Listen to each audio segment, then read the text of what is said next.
All right, so today we're talking about fireworks safety. 4th of July is coming up.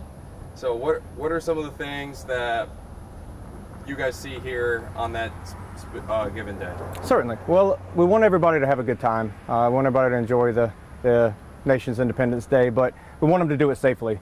We do see an influx in calls on these holidays. The city ordinance for noise on days that are non-holiday, like as in tonight being the 3rd, the noise ordinance, you can only do it until 10 p.m.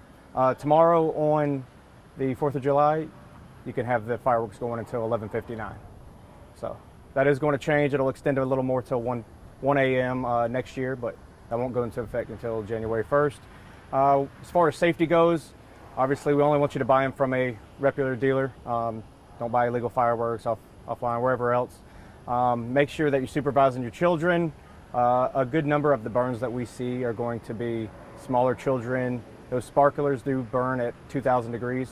So we see a lot of that, injuries to the hand with children, also alcohol induced or other things. So make sure you got a responsible person there that's shooting off the fireworks. Every year we see somebody losing fingers, losing a hand, or worse.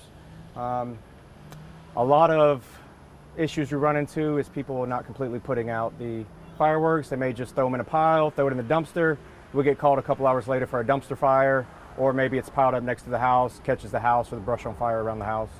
So whenever you're done with your fireworks, whether it's a dud or whether it's one that was already used, soak it in a bucket of water. Make sure you keep a hose line close by, and same thing. All right. And as far as like locations of fireworks, where and why and how can people shoot these off safely?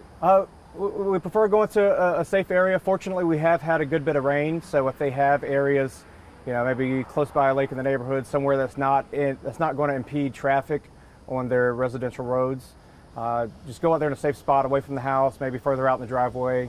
Again, just keep a bucket of water out there, control where they're going, make sure they're set up right. You're not shooting fireworks into someone's house or in the wooded areas, that kind of thing.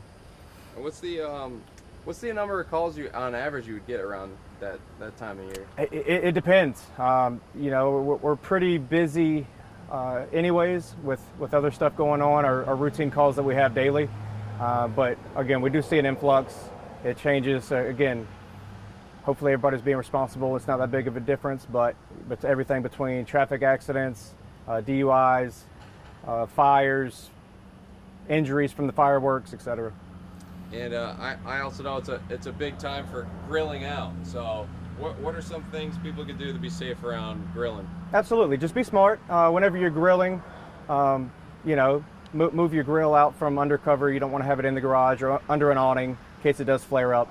Move it away from the house. Also, if you're using charcoal, make sure those coals cool all the way. We see sometimes people will take the coals, they'll dump them into a fire pit or maybe a pile of leaves and debris that, isn't necessarily in the safest spot. They end up smoldering, and then during the night while everybody's asleep, they end up catching fire, running up the side of the house. Same thing goes with your plastic trash cans.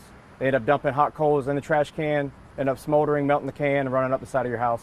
So make sure you let those coals cool completely. If you're using a gas grill or anything else, make sure it's at a safe area.